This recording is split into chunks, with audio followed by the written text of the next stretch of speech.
Welcome to Mindfuel Studio. Today, we continue with It Ends With Us, Chapter 5. Lily's story is getting more intense. Emotions are deeper. And the reality of her situation is becoming clearer. The choices she makes now could change everything. Let's begin. Ryle was correct. It only took a few days for my ankle to feel good enough that I could walk on it again. I waited a full week before attempting to leave my apartment, though. The last thing I need is to re-injure it. Of course, the first place I went was to my floral shop. Alyssa was there when I arrived today, and to say I was shocked when I walked through the front doors is an understatement. It looked like a totally different building than the one I bought. There's still a ton of work that needs to be done, but she and Marshall had gotten rid of all the stuff we marked as trash. Everything else had been organized into piles. The windows had been washed, the floors had been mopped. She even had the area where I planned to put an office cleaned out. I helped her for a few hours today, but she wouldn't let me do much that required walking at first, so I mostly drew out plans for the store. We picked out paint colors and set a goal date to open the store that's approximately 54 days from now. After she left, I spent the next few hours doing all the stuff she wouldn't let me do while she was there. It felt good to be back. But Jesus Christ, I'm tired. Which is why I'm debating on whether or not to get up from the couch and answer the knock at my front door. Lucy is at Alex's again tonight, and I just spoke to my mother 5 minutes ago on the phone, so I know it isn't either of them. I walk to the door and check the peephole before opening it. I don't recognize him at first, because his head is down, but then he looks up into the right and my heart freaks the hell out. What is he doing here? Ryle knocks again, and I try to brush my hair out of my face and smooth it down with my hands, but it's a lost cause. I worked my ass off today and I look like shit, so unless I have half an hour to take a shower, put on makeup, and throw on clothes before I open the door, he'll pretty much have to deal with me as is. I open the door and his immediate reaction confuses me. Jesus Christ, he says, dropping his head against my doorframe. He's panting like he's been working out, and that's when I notice that he doesn't look to be any more rested or clean than I am. He's got a couple of days worth of stubble on his face, something I've never seen on him before. And his hair isn't styled like it usually is. It's a little erratic, like the look in his eye. Do you have any idea how many doors I've knocked on to find you? I shake my head, because I don't.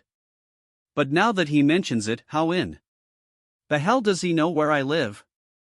29, he says. Then he holds up his hands and repeats the numbers with his fingers while he whispers, 29. I let my gaze drop down to his clothes. He's in scrubs, and I absolutely hate that he's in scrubs right now. Holy hell. So much better than the onesie. And way better than the Burberry. Why did you knock on 29 doors? I ask with a tilt of my head. You never told me which apartment was yours, he says, matter-of-factly. You said you lived in this building, but I couldn't remember if you even said which floor. And for the record, I almost started with the third floor. I would have been here an hour ago if I went with my gut instinct. Why are you here? He runs his hands down his face and then points over my shoulder. Can I come in? I glance over my shoulder and then open the door farther. I guess. If you tell me what you want. He walks inside and I close the door behind us. He glances around, wearing his stupid hot scrubs, and puts his hands on his hips as he faces me. He looks a little disappointed, but I'm not sure if it's in me or himself. There's a really big naked truth coming, okay? He says. Brace yourself. I fold my arms over my chest and watch as he inhales a breath, preparing to speak. These next couple of months are the most important months in my entire career. I have to be focused. I'm closing in on the end of my residency, and then I'll have to sit for my exams. He's pacing my living room, talking frantically with his hands. But for the past week, I haven't been able to get you out of my head. I don't know why. At work, at home. All I can think about is how crazy it feels when I'm near you, and I need you to make it stop, Lily. He stops pacing and faces me. Please make it stop. Just once, that's all it'll take. I swear. My fingers are digging into the skin of my arms as I watch him. He's still panting a little, and his eyes are still frantic, but he's looking at me pleadingly.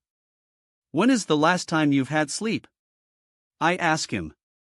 He rolls his eyes like he's frustrated that I'm not getting it. I just got off a 48-hour shift, he says dismissively. Focus, Lily. I nod and replay his words in my head. If I didn't know better, I'd almost think he was. I inhale a calming breath. Ryle, I say carefully.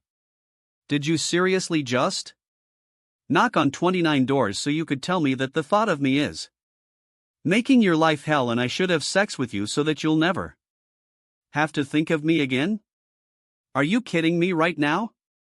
He folds his lips together and, after about 5 seconds of thought, he slowly nods his head.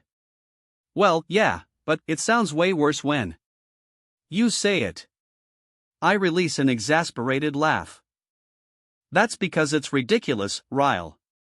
He bites his bottom lip and looks around the room, like he suddenly wants to escape. I open the door in motion for him to walk out. He doesn't. His eyes fall to my foot.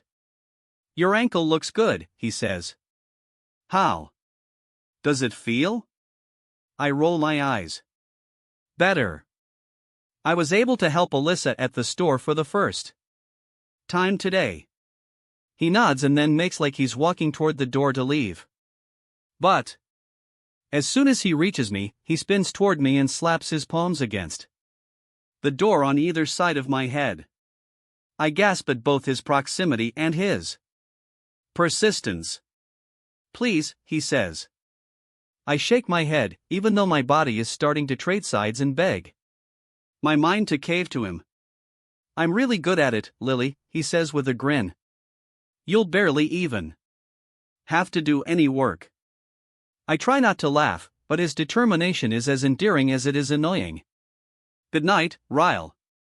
His head drops between his shoulders and he shakes it back and forth. He pushes off the door and stands up straight. He half turns, heading for the hallway, but then suddenly drops to his knees in front of me. He wraps his arms around my waist. Please, Lily, he says through self-deprecating laughter. Please have sex with me. He's looking up at me with puppy dog eyes and a pathetic, hopeful grin. I want you so bad, and I swear, once you have sex with me you'll never hear from me again. I promise. There's something about a neurosurgeon literally on his knees begging for sex that does me in. That's pretty pathetic. Get up, I say, pushing his arms away from me. You're embarrassing yourself. He slowly stands up, dragging his hands up the door on either side of me, until he has me caged in between his arms. Is that a yes? His chest is barely touching mine, and I hate how good it feels to be wanted this much. I should be turned off by it, but I can hardly breathe when I look at him. Especially when he has this suggestive smile on his face. I don't feel sexy right now, Ryle. I worked all day, I'm exhausted, I smell like sweat and probably taste like dust. If you give me a little while to shower first, I might feel sexy enough to have sex with you. He's nodding feverishly before I'm even finished speaking. Shower. Take all the time you need. I'll wait. I push him away from me and close the front door. He follows me to the bedroom and I tell him to wait on the bed for me. Luckily, I cleaned my bedroom last night. Normally, I have clothes lying around everywhere, books piled up on my nightstand, shoes and bras that don't quite make it to my closet. But tonight it's clean. My bed is even made up, complete with the ugly, quilted throw pillows my grandmother passed down to every person in our family. I make a quick glance around the room, just to make sure nothing embarrassing will catch his eye. He takes a seat on my bed and I watch as he scans the room. I stand in the doorway to my bathroom and try to give him one last out. You say this will make it stop, but I'm warning you right now, Ryle. I'm like a drug. If you have sex with me tonight, it's only going to make things worse for you. But once is all you're getting. I refuse to become one of the many girls you used to, how did you word it that night? Satisfy your needs? He leans back on his elbows. You aren't that kind of girl, Lily. And I'm not the kind of guy who needs someone more than once. We have nothing to worry about. I close the door behind me, wondering how in the hell this guy talked me into this. It's the scrubs. The scrubs are my weakness. It has nothing to do with him. I wonder if there's a way he could leave them on during the sex. I've never taken more than half an hour to get ready, but it's almost an hour before I'm finished in the bathroom. I shaved more parts of me than was probably necessary, and then spent a good 20 minutes having a freakout, and had to talk myself out of opening the door and telling him to leave. But now that my hair is dry and I'm cleaner than I've ever been, I think I might be able to do this. I can totally have a one-night stand. I'm 23 years old. I open the door and he's still there on my bed. I'm a little disappointed to see that his scrub top is on the floor, but I don't see his pants, so he must still be wearing them. He's under the covers, though, so I can't tell. I close the door behind me and wait for him to roll over and look at me. But he doesn't. I take a few steps closer, and that's when I notice he's snoring. Not just a light, oh I just fell asleep snore. It's a middle of REM sleep kind of snore. Ryle?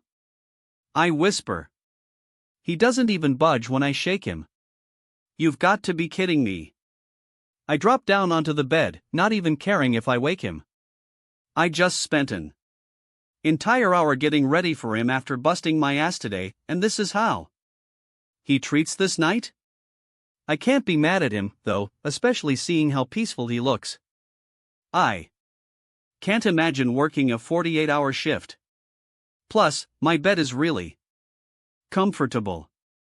It's so comfortable, it could make a person fall right back to sleep after a full night of rest.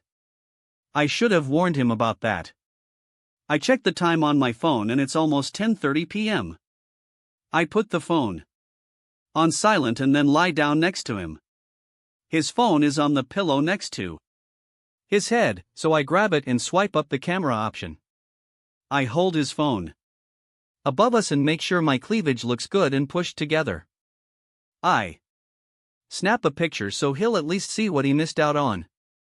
I turn off the light and laugh to myself, because I'm falling asleep next to a half-naked man that I've never even kissed. I can feel his fingers trailing up my arm before I even open my eyes. I force back a tired smile and pretend I'm still sleeping. His fingers trail over my shoulder and stop at my collarbone, just before they reach my neck. I have a small tattoo there that I got in college. It's a simple outline of a heart that's slightly open at the top. I can feel his fingers circle around the tattoo, and then he leans forward and presses his lips against it. I squeeze my eyes shut even tighter. Lily, he whispers, wrapping an arm around my waist. I moan a little, trying to wake up, and then roll onto my back so that I can look up at him. When I open my eyes, he's staring down at me. I can tell by the way the sunlight shines through my windows and across his face that it's not even 7 a.m. yet. I am the most despicable man you've ever met.